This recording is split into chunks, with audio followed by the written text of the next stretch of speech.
Communist for the FBI.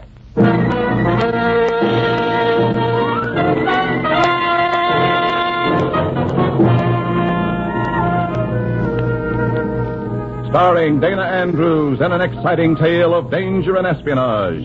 I Was a Communist for the FBI.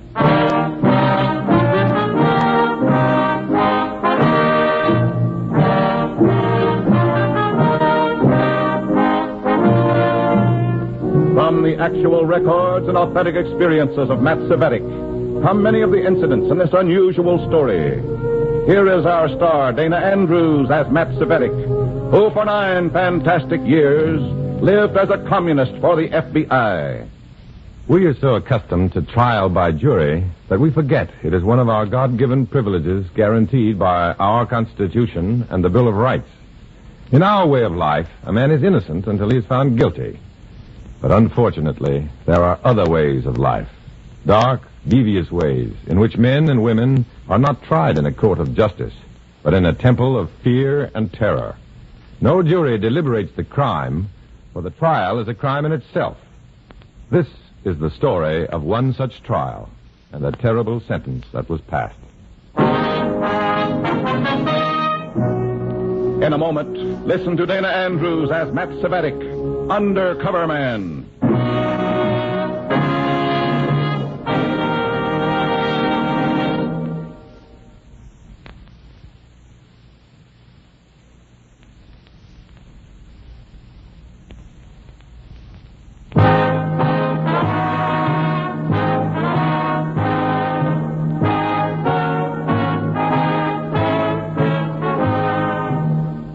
Here is Dana Andrews as Matt Cvetic, Undercover Man. This story from the confidential file is marked Trial by Fear.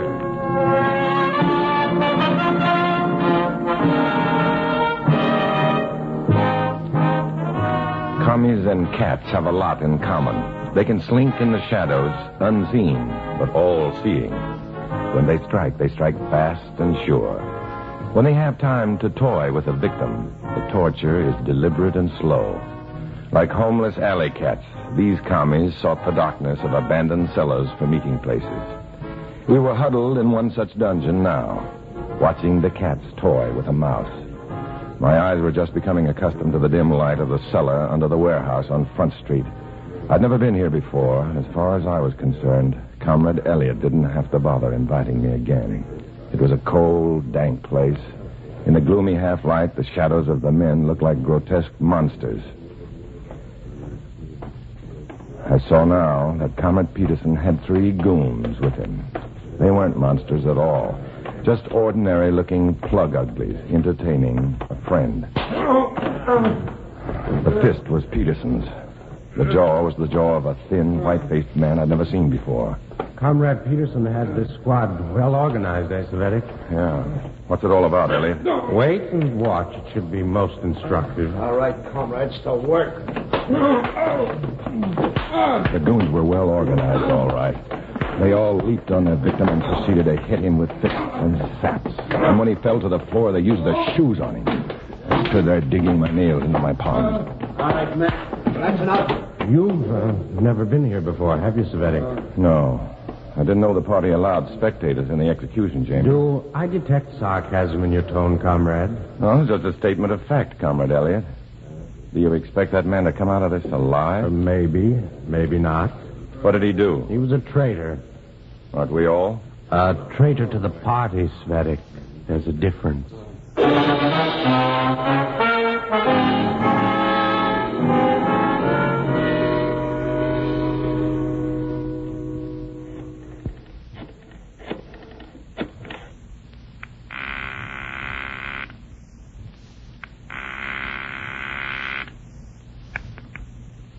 Hello? Hello, Martin. Yes. This is Charlie. Oh, Charlie. We were beginning to worry about you. Where are you calling from? A booth in my hotel. I just finished my report, and I'm checking on the drop. Use P.O. Box 231. Same name. How's everything? Someone got it last night from the goon squad. My report has the details. Yes, we know about the man. Your report makes gruesome reading, I'll bet. Well, take care.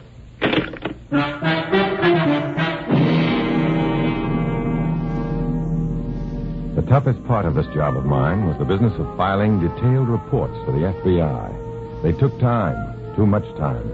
Time for alert commies to grow suspicious. Still, this report had to be written. So I typed it up in my hotel room, sealed it in an envelope, then I walked out into the hall with my briefcase. Though you were a communist 24 hours a day, sometimes you spent 8 hours a day at a job where the party placed you. And sometimes you even made a living at it. The job that made me seem legitimate was that of insurance salesman. I reached the letterbox, which was near the elevator. I was about to place my letter in the slot when... Mailing a letter, Cvetic? I was. Anything wrong in mailing a letter, Elliot? I told you last night, Comrade Cvetic, you're inclined to be sarcastic. You know Comrade Peterson, don't you? You saw him at work last night. Yes, I certainly did. Hello, comrade. Let me see that letter. Now, wait a minute. I see this letter is addressed to Mr. George Harrison, Box 231, City. Personal, Cvetic? No, business. Insurance business. Insurance business, eh? That's right. Addressed to a post office box. Now, listen, you two. If you've got any suspicions, open the letter and read it. Yeah. Heavy. It does feel like an insurance policy at that, doesn't it, Peterson? Well, Well, what? Go on, open it.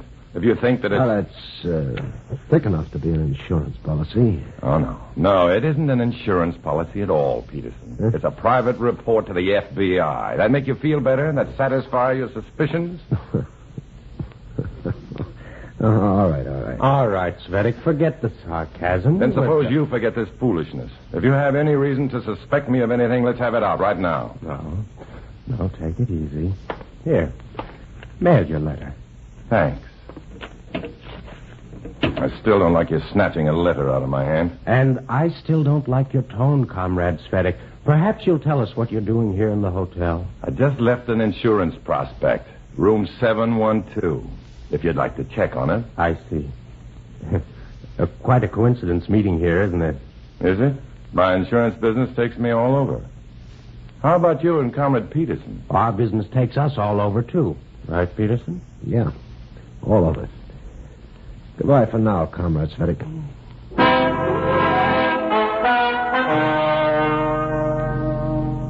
If they had called my bluff, if they had opened that letter, I'd have been the next guest to be entertained by the goon squad. That report was dynamite, and I was glad to be rid of it, or at least almost rid of it. I still had one copy to dispose of, a copy to be placed in a safe deposit box at the bank, in case the original went astray. It's too late to do it now, but the first thing the next morning, I set out to get the job done. It was the kind of morning that made you forget about reds and treachery and vicious intrigue. The sun was warm, the air was crisp and clear. The bank was just a short walk down the street, but a quick glance over my shoulder convinced me that I needed a ride. Comrade Elliot was just a few paces behind me. Just at that moment, a bus came to a stop, and I got on.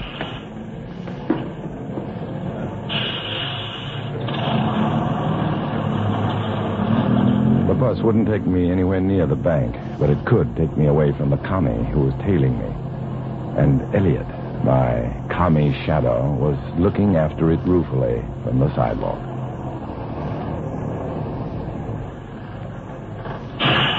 Getting out there. I got off at the next stop. There was a large department store on this corner. I went through the revolving door and out the auto entrance where I caught a cab. First National Bank, please. I knew I was safe. I'd been too fast for Comrade Elliot. I leaned back to enjoy the taxi ride.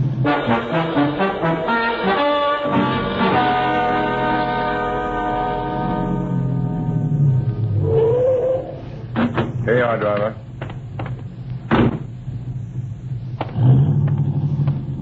I went into the bank, walked over to the window where I'd have to sign a slip to gain access to my safe deposit box. There were several people ahead of me, then another person joined the line. I felt a tap on my shoulder. I wheeled around. Hello, Cvetic. We meet again. Why, yeah, it's quite a coincidence, isn't it? Yes, isn't it? Another coincidence. You're next, Cvetic. No, thanks. I just wanted to get this $20 bill changed. You're in the wrong line, Cvetic. Huh? Oh, yeah, sure enough. Statements and safety deposit boxes. I just wanted to cash here. Excuse me.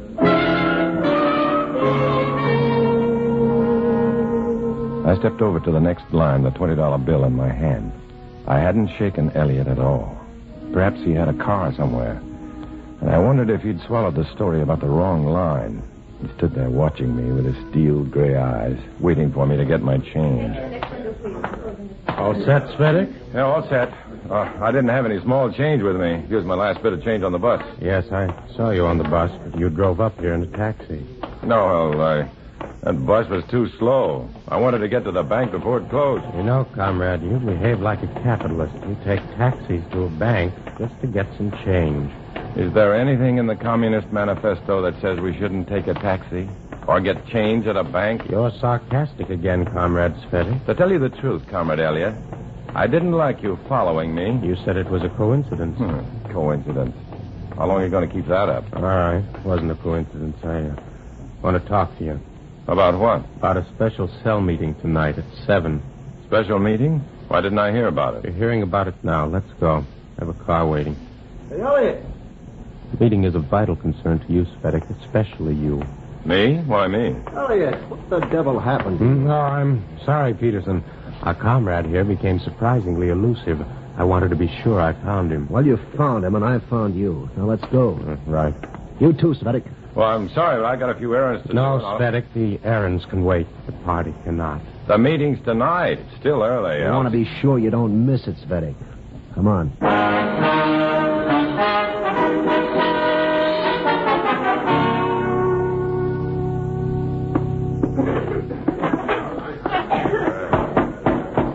All right, comrades, all right. Let's call the meeting to order now. Now, I suppose all of you are wondering why we're meeting like this. An unscheduled meeting, last-minute announcements, that sort of thing. Well, our cell convenes tonight, comrades, to root out a traitor. Our reasons for suspicion were discovered suddenly. Hence, we meet suddenly. And one of us is about to be disciplined suddenly. Comrades, one member of this cell is an undercover agent for the FBI. Oh, Comrade Ralph. Yes. What is it, Cvetic? Are you sure of your evidence? After all, to accuse a comrade unjustly would be... Never fear, Cvetic. The punishment will fit the crime. But every member of this cell has been checked, double-checked... And checked again. That's how we found our traitor. Unfortunately, the FBI places its spies at the most inconvenient stations for us. This time, however, we're about to show some inconvenience to that spy. Comrade Cvetic, would you mind stepping forward, please?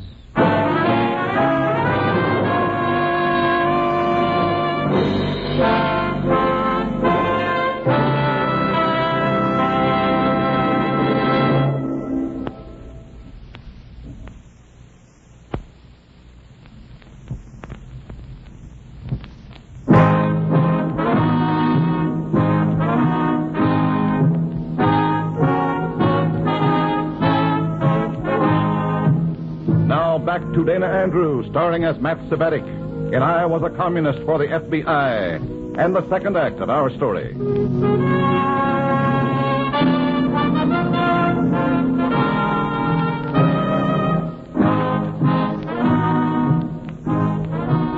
A special cell meeting to ferret out an FBI agent, a spy, a traitor, an enemy to the cause of the commies. Now, the Reds were ready to point the finger, to place the agent on trial. A trial in which the sentence is pronounced before any evidence is presented. The ancient Romans had trials like that when Nero tossed Christians to the lions. Today's commies don't use lions. They have their goon squads. Having watched the Red Goon Boys in action, I knew what would happen to that agent. And I knew, too, who that agent was. From the way our cell leader, Comrade Rolfe, stared at me, I was sure that he knew, too. Sit over here, Comrade Cvetic, near me.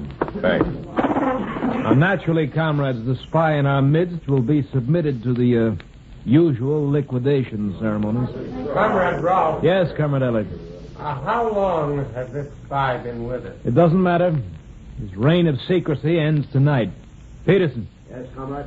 your men are ready? Always, comrade.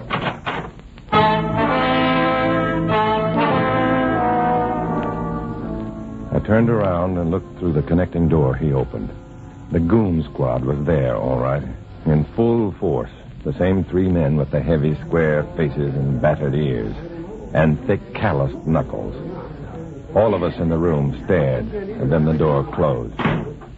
Elliot, Yeah? lock the outer door. Cvetic, stop fidgeting. Stay here. Yeah. Comrade Hugo, Yes?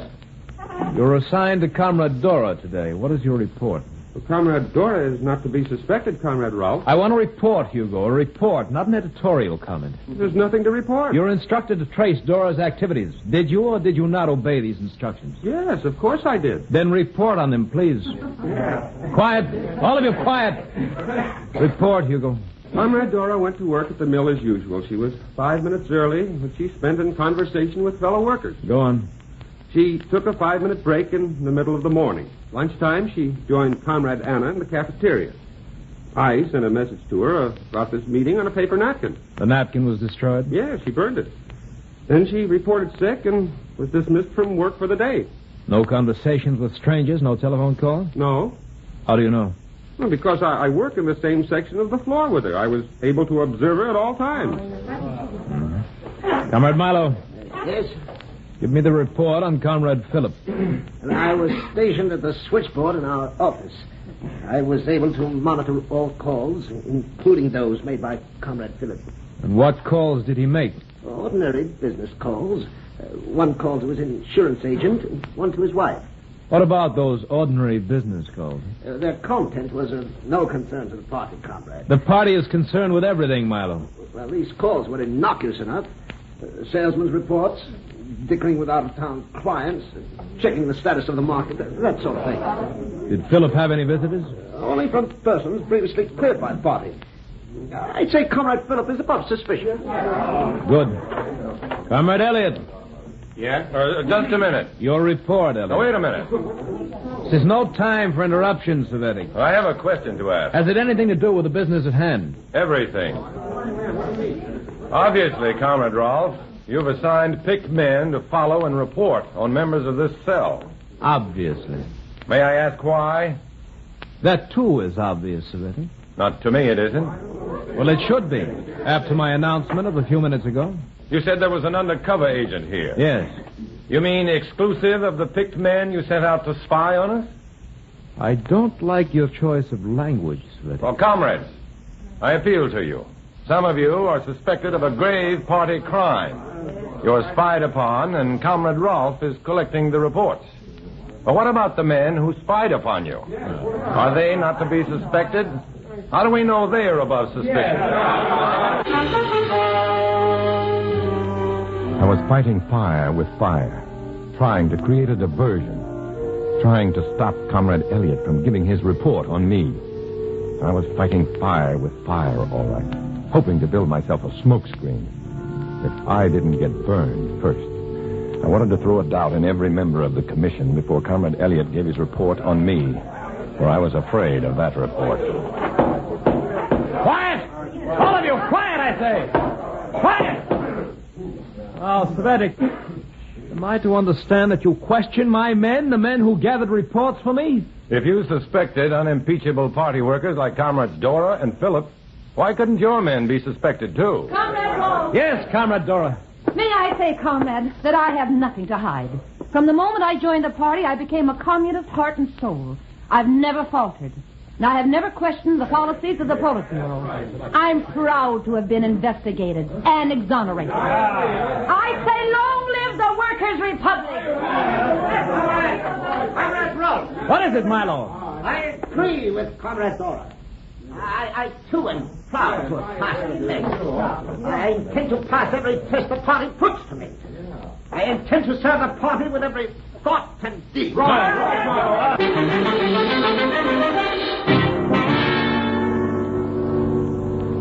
This was beginning to sound like a revival meeting. Instead of hallelujahs, the Reds chanted party slogans. They shouted, sang, fought to demonstrate their hysterical dedication to the cause. Maybe, Maybe if the excitement mounted enough, if Comrade Rolfe was swept along with his wild demonstration, he might forget to question Comrade Elliott about me. All right, comrades. All right. Order. Enough of this. Comrades, enough of it. Now then, we'll continue. Comrade Elliott. Here. Your report on Comrade Cvetic, please. That is, if Cvetic has no further obstructionist tactics for this meeting. I followed Cvetic to the bank. He seemed upset when he saw me. Claimed he'd gone to the bank for change, but he'd taken a taxi to do it. He stood in the wrong line. Yes, Comrade Cvetic is an unpredictable man, all right. Is there more to report on him? No. Comrade Peterson. Yes, sir. Your report on Comrade Elliott. I've checked Elliott's actions all week. I've gone through his personal belongings. I've checked his phone calls. Twice this week, Comrade Elliott has attempted to establish contact with a local FBI office. Comrades, that supports the evidence the Control Commission has on the good Comrade Elliott. Anything to say, Elliott? Nothing. Nothing at all. One moment. Cvetic, Yes? stand up. This business is far from over, you know. Peterson, bring in the disciplinary squad, please.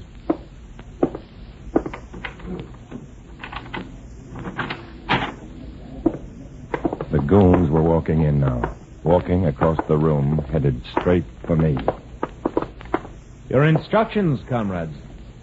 You'll take Elliott to the car waiting behind the building. You'll drive him to the Hilton Avenue underpass and take the long way to the usual place. Spend as little time in that miserable cellar as possible, but make the job complete. As for Comrade Cvetic, you, Cvetic, will see that these instructions are carried out. Irony. Bitter, diabolical irony. It ties logic into knots, and it twists your nerves till they snap. It turns truth into terror. Comrade Elliott, the man I thought was my enemy, was actually my ally. I was so sure he'd been putting the finger on me that I couldn't see that he was under the thumb of the commie goons. But now that I knew, it was too late. What could I do? How could I prevent the inevitable from happening? I looked at the grim, heavy faces around me. Peterson, the #1 muscle man. The 3 brass-knuckle virtuosos who committed mayhem to his order. I looked at Elliott, but he was staring out the car window, his face expressionless. There's the underpass, Cvetic. The warehouse is just beyond it. You know the way to the cellar? I've been there before, you know. Yeah, I know. You better stop here.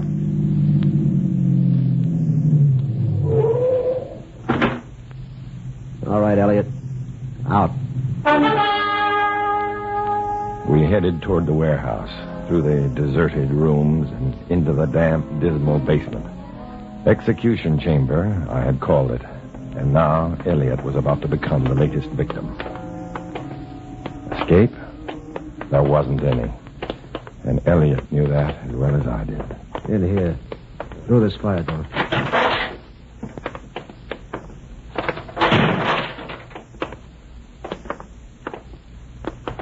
Turn on the light, somebody. Do you need a light for this job, Peterson? No, but it helps.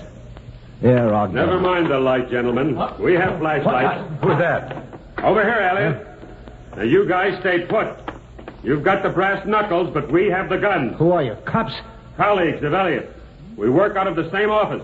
But you can't hold us for anything. We haven't done anything. We can hold you, Cvetic. And we can hold Peterson and his chums. For what? We haven't done anything. Yes, for murder. The last guy you worked on in this massage parlor didn't pull through. Remember? Come on.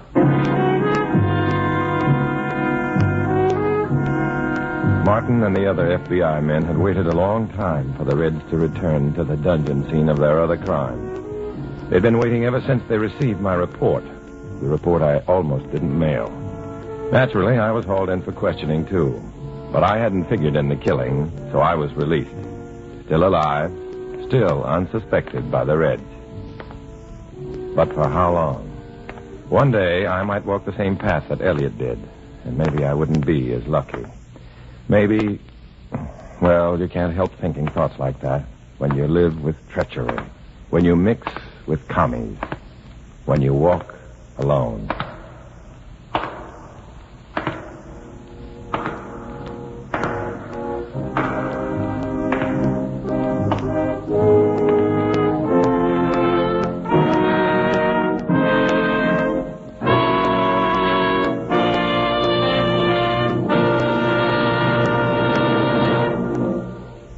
Dana Andrews will return in just a moment.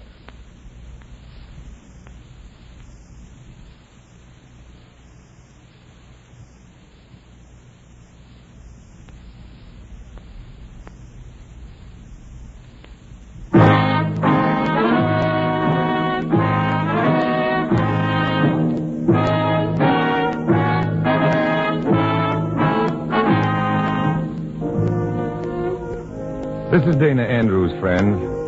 A great number of years ago, Daniel Webster stood up in Congress and made a speech about the Declaration of Independence.